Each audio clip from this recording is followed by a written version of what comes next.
जितने भी दिव्य महापुरुष हुए जिनके जीवन प्रकाशित हुए हैं भक्ति अध्यात्म की ऊंचाई में, वो बचपन से श्री भगवान में लगे। त्रिपुरदास जी के घर में राजमंत्री पिता थे, पर बहुत ही सुंदर भक्ति के संस्कार थे। एक बार आप पिता के साथ आगरा से किसी कार्य के लिए गिरिराज जी आए, तो यहां ठाकुर श्री श्रीनाथ जी का दर्शन किया। ऐसा सुंदर रूप श्रीनाथ जी का कि नवीन किशोर अवस्था लुभायमान हो गए। बहुत हट किया, अब मैं नहीं जाऊंगा, इन्हीं के दर्शन करूंगा, इन्हीं के पास रहूंगा। वहां किसी परिचित से कहा, बालक है, हट करता है त्रिपुरदास, इसको हम छोड़ देते हैं 2-4-10 दिन यहां, देखो भगवान का विधान, यहां श्रीनाथ जी के दर्शन करेगा, फिर हम आदमी भेज देंगे, बुला लेंगे। अब वो दैवी योग से प्रेरित थे, पुत्र को यहां छोड़ दिया और वापस वो लौटे तो रास्ते में कुछ वैरी दल के राजसैनिक को दुष्टों ने घेर लिया और मार डाला, पिता को मार डाला। जब आपने सुना, सूचना आई कि तुम्हारे पिता को वैरी दल ने मार डाला है, तो श्रीनाथ जी की तरफ देखा और कहा, आप तो हमारे पिता भी हो, मित्र भी हो, जीवन धन हो। हृदय में बड़ा आनंद हुआ कि चलो नाम मात्र का पिता अंतर्ध्यान हो गया, लेकिन मेरा जो अनंत जन्मों का पिता है उससे संबंध हो गया। अब तो मेरे श्रीनाथ जी के सिवा कोई नहीं है। एकदम निश्चिंत हो गए। रोज प्रभु के सामने भाव विभोर होकर रोया करते नौ किशोर अवस्था कि प्रभु अब आपके सिवा हमारा कोई नहीं है। एक दिन वल्लभाचार्य भगवान आचार्य चरण, जिनके दुलारे लाडिले श्रीनाथ जी हैं, वो सेवा में आए तो देखा है बालक बहुत एक दृष्टि से देखता है, रोता है। लाओ इस बालक को सामने लाया। ये है भगवत कृपा, जब भगवत कृपा होती है तब गुरु मिलते हैं, और जब गुरु कृपा होती है तब भगवान मिलते हैं। बुलाया और परिचय पूछा, कौन है ये? तो कहा, अमुक राजमंत्री का पुत्र है, इनके पिता यात्रा में मारे गए हैं और ये बहुत आसक्त चित्त होकर श्रीनाथ जी को देखते हैं, श्रीनाथ जी से रोते हैं। त्रिपुरदास जी ने साष्टांग दंडवत किया वल्लभाचार्य जी को और कहा, प्रभु मैं मात्र पितृहीन, न मेरे माता है न पिता है, मैं अनाथ बालक हूं, बस मेरे नाथ तो श्रीनाथ जी ही हैं, और आपके श्री चरणों का आश्रय दे दिया। प्रभु मुझ अनाथ दीनहीन को आप स्वीकार कर लीजिए। बहुत प्रसन्न हुए। इतना छोटी अवस्था में ऐसे शुद्ध शब्द, ऐसे भागवतिक चेष्टाएं। चलो आज अभी इसी क्षण मैं इसको दीक्षा देता हूं। आचार्य श्री वल्लभाचार्य जी विधि पूर्वक दीक्षा देकर ब्रह्म संबंध कराया, कुछ दिन तक पास रखा और कहा, वापस जाओ घर। श्रीनाथ जी की सेवा की भावना रखो, निरंतर चिंतन करो, ध्यान में श्रीनाथ जी का स्मरण रखो, भक्ति में जीवन व्यतीत करो, हमारा सदैव कृपा प्रसाद तुम्हारे साथ है। गुरु आज्ञा तत्काल श्रीनाथ जी से उनके जो परिचय के थे ले गए।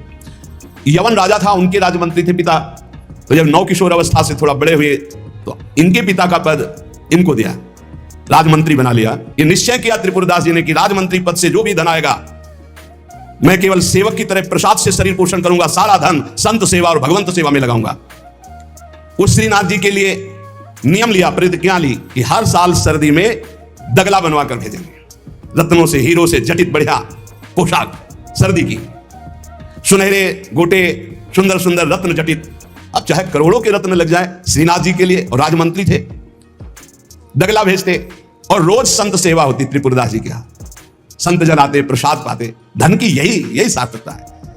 जय जयकार हो, भगवान नाम कीर्तन हो, भगवत अनुरागी जन आकर प्रसाद पावे, भगवान की आरती पूजा सेवा। धन्य है वो गृहस्थ, वो धन्य, वो तीर्थ है उसका घर जिसके घर में भगवान की आरती होती, भगवान का नाम कीर्तन होता, आए हुए अतिथियों की सेवा होती है। और श्रीनाथ जी भी बड़े रिजवार ठाकुर, बहुत खुश होकर के, प्रसन्न होकर के वो दगला धारण करते। श्री विठलनाथ जी श्री वल्लभाचार्य जी के पुत्र हैं। वो देखते कि और वस्त्र जब धारण कराते हैं तो ठाकुर जी धारण करते हैं, लेकिन जब त्रिपुरदास जी का दगला धारण कराते तो ठाकुर जी फूल जाते हैं, प्रसन्न हो जाते हैं। भक्त के द्वारा प्रेम से दी हुई वस्तु भगवान बहुत भाव से स्वीकार करते हैं।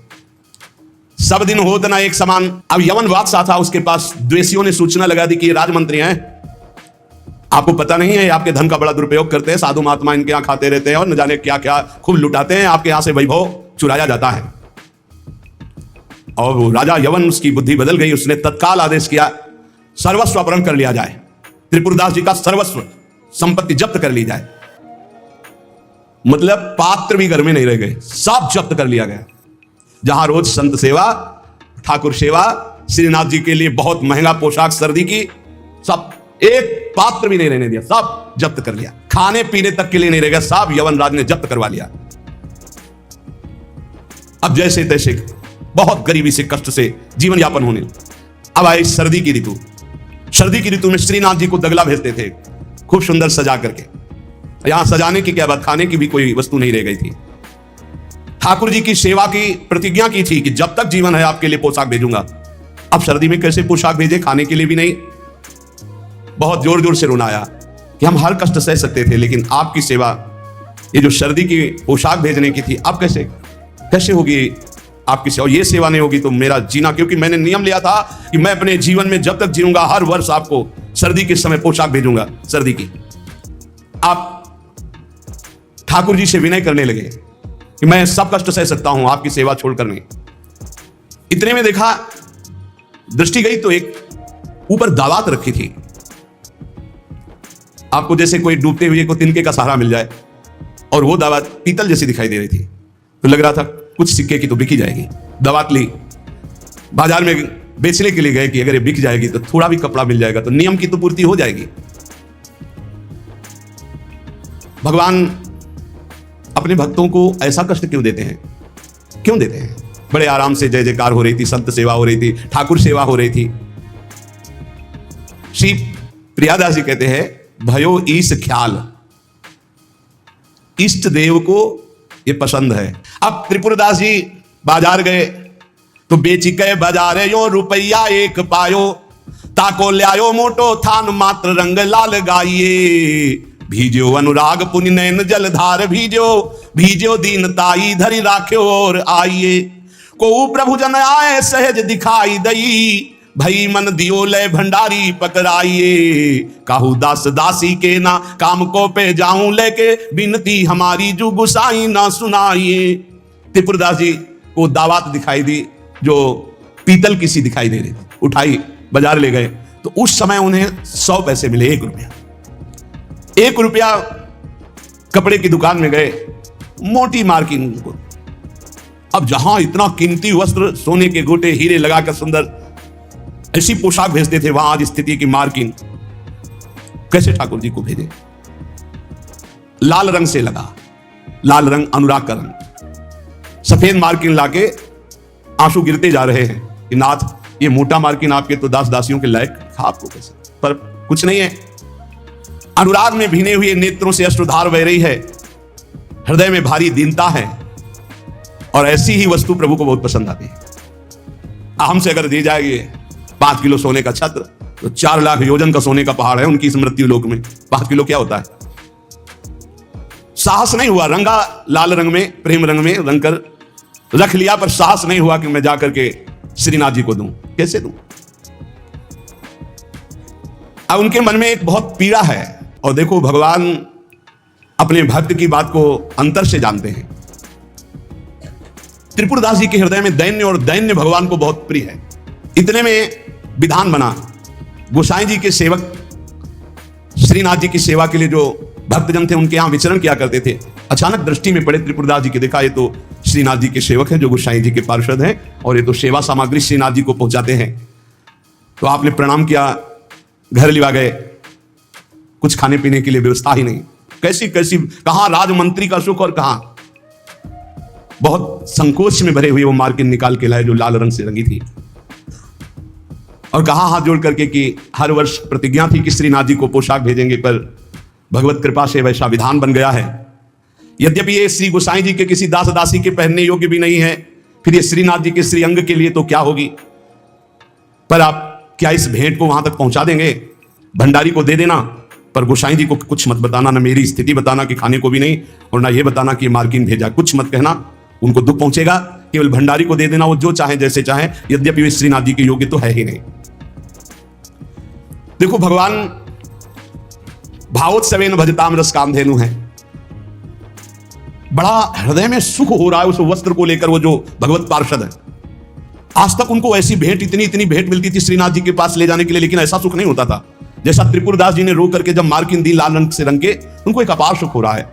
और दियो लय भंडारी कर राखे धरि पटवा पे, निपट स्नेही नाथ बोले अकुलाय के, भय हैं जड़ाए को बेगी ही उपाय करो, विविध ओढ़ाए अंग बसन सुहाय के, आज्ञा पुनि दइयो अंगीठी बारी दई, फिर वही भई सुनी रहे अति ही लजाए के, सेवक बुलाए कही कौन की कबाए आई, सबे की सुनाई एक बहीली बचाए के।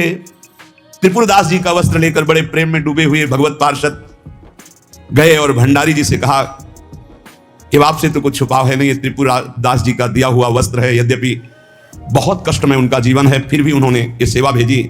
आप इस सेवा का आदर करना, अपमान मत करना कि कहीं फेंक दो, अरे मार्किन कहाँ ठाकुर जी के श्रीअंग पोशाक वाले। तो उन्होंने, भंडारी ने कहा कि इसका सही प्रयोग करेंगे। तो जो ठाकुर जी की पोशाक थी उसको बांधने के काम में ले लिया। उन नए वस्त्र जो मार्किन आई उसमें रखकर ठाकुर जी की पोशाक बांधकर और उसे अलमारी में रख ली। परम स्नेही ठाकुर जी कांपने लगे। जब श्रृंगार हुआ तो सर्दी का समय था, कांपने लगे श्रीनाथ जी। जब श्री आचार्य चरण सेवा में गए तो कहने लगे मुझे बहुत जोर की ठंड लग रही है। ठाकुर जी बोलते हैं निज जनों से, जैसे हरिवंश महाप्रभु से राधा वल्लभ जी बात करते थे, बंचन महाप्रभु से बात करते थे, बिहारी जी से स्वामी जी महाराज, विठल विपुल देव जी, बिहारिन देव जी। अब हम लोगों की जाकी रही भावना जैसी, प्रभु मूर्ति देखी तीन तैसी। मुझे ठंड लग रही बहुत जोर की। बोले जय जय, अभी उपाय करता हूं। तत्काल बड़े गरम गरम महंगे वस्त्र धारण कराए। ठाकुर जी फिर बोले बहुत ठंड लग रही है, बहुत ठंड लग रही। कहा जय जय, अभी उपाय करते। तुरंत अंगीठी जलाई गई, सामने अंगीठी ऐसे सुंदर नवीन कोमल उनके वस्त्र उठाए गए। ठाकुर जी फिर काफी कहते मुझे बहुत ठंडी लग रही। श्री विठलनाथ जी गोसाई जी समझ गए कि यह साधारण ठंड नहीं है, ये किसी भक्त के हृदय की जो पीड़ा है उसी की एक कपकपी है। गोसाई जी बहुत संकुचित होकर बोले जय जय, अब क्या उपाय करूं? आपको सुंदर सुंदर दगला पहना दिया, सुंदर गर्म वस्त्र उठा दिए, अंगीठी आपके साथ, फिर भी आप कह रहे हैं आपको ठंड लग रही। एकदम ध्यान गया। उन्होंने कहा किसी भक्त के वस्त्र का तो अपमान नहीं हो रहा है। सेवक को बुलाया, तत्काल बही खाता लाओ, इस वर्ष किसकी किसकी पोशाक आई है, किसकी नहीं आई। बही खाते में सुनाया गया, लेकिन त्रिपुरदास जी का नाम नहीं था। त्रिपुरदास जी का नाम इसलिए नहीं लिखा कि कोई पोशाक ही नहीं थी, मार्किन लाल रंग से भेजी गई थी। श्रीनाथ जी बड़े स्नेही हैं, बहुत प्यार करने वाले हैं। तो सुनी ना त्रिपुरदास बोले धन नाश भयो, मोटो एक थान आयो राख्यो है बिछाई के। ल्याओ बेगी आही चिन्ह मन की प्रवीण जानी, ल्यायो दुख मानी ब्योति लई सो सिवाय के। अंग पहिराई सुखदाई कापे गाई जात, कही तब बात जाड़ो गयो भरी भाई के। नेह सरसाई ले दिखाई उर आई सबे, ऐसी रसिकाई हृदय राखी है बसाए के। विठलनाथ गोस्वामी जी ने कहा त्रिपुरदास जी का नाम नहीं सुनाया, हर वर्ष भेजते थे, क्या इस वर्ष पोशाक नहीं भेजी? सेवक ने कहा राजकोप के द्वारा सारा धन उनका नष्ट कर दिया गया, छीन लिया गया है। तो कुछ नहीं भेजा? नहीं भेजा है। मार्किन भेजी, लाल कपड़े में, लाल रंग में रंग करके कपड़ा आया है। वो ठाकुर जी की पोशाक लायक है नहीं, इसलिए ठाकुर जी की पोशाक रखकर उसमें। गोसाई जी ने कहा अच्छा अच्छा, आप समझ में आया, इसीलिए ठाकुर जी को ठंडी लग रही। अरे जल्दी वो कपड़ा लाओ, जल्दी कपड़ा लाओ। और तत्काल दर्जी को बैठा कर तत्काल सिलवाया और ठाकुर जी को जे ही अंग में धारण करा। ठाकुर जी मुस्कुरा दिए और बोले हाँ अब सर्दी दूर हो गई। बड़े रिजवार ठाकुर है। त्रिपुरदास जी का एक नियम था, वो श्रीनाथ जी के चरणामृत का रोज पान करते थे, हमेशा चरणामृत अपने पास रखते थे। बिना जबान में चरणामृत गए वो अन्न जल नहीं रखते थे। एक दिन संयोग की बात, जब आप भोजन करने के लिए गए तो जो श्रीनाथ जी के चरणामृत का पात्र था, वो जो चरणामृत मांगते थे मिल जाता था, सेवक देते थे। बोले आज तो चरणामृत खत्म हो गया, आपने कहा पहले क्यों नहीं बताया? अगर पहले बताए होते तो चरणामृत की व्यवस्था करते। तो उन्होंने कहा मैं दरबार जा रहा हूं, तुम लोग श्री ठाकुर जी को भोग लगाकर प्रसाद पा लेना, अब मेरी प्रतीक्षा मत करना, क्योंकि जब तक चरणामृत नहीं तो मैं ठाकुर जी का प्रसाद भी नहीं पाऊंगा। मन में निश्चय किया कि यदि चरणामृत श्रीनाथ जी का नहीं मिला तो चाहे प्राण निकल जाए, कभी कुछ जबान पे नहीं रखूंगा। चरणामृत के बिना मेरा जीवन किस काम का? रसोईया अपने कार्य में लग गया। इतने में स्वयं श्रीनाथ जी 10 वर्ष के बालक का रूप रहकर पात्र में चरणामृत अपना जतिपुरा से लेंगे, वहां पहुंचे और कहा सुनो ये 3 पात्र रखे हैं, त्रिपुरदास जी को बता देना, इसमें श्रीनाथ जी का चरणामृत, इसमें महाप्रभु वल्लभाचार्य जी का चरणामृत और ये तीसरे पात्र में श्रीनाथ जी का उच्छिष्टामृत, उनको बुला लो और पवाओ। और ये तीनों थैलियां भेजी गई। बालक ऐसा कहकर चला गया। त्रिपुरदास जी को बुलाने के लिए गए। त्रिपुरदास जी दरबार में थे, एकांत में आए। उनका मैंने कहा था कि बिना चरणामृत के हम प्रसाद नहीं पाते, क्यों हमको तंग कर रहे हो? बोले नहीं, चरणामृत तो आपकी ही बात पहुंच गई है तो वहां से चरणामृत भेजा गया है। बोले कौन बालक चरणामृत लाया? बोले जय जय ने भेजा होगा। तो कितनी अवस्था था? 10-12 वर्ष की अवस्था। तो कहा अरे बालक नहीं था, साक्षात श्रीनाथ जी थे, साक्षात श्रीनाथ जी थे, जे ही अलौकिक चरणामृत का स्वाद। स्वयं श्रीनाथ जी ने अपना चरणामृत उतार, वल्लभाचार्य जी का चरणामृत और अपना उच्छिष्टामृत। जो साधक, जो भक्त निष्ठावान होते हैं तो ठाकुर जी उनकी निष्ठा की पूर्ति करते हैं।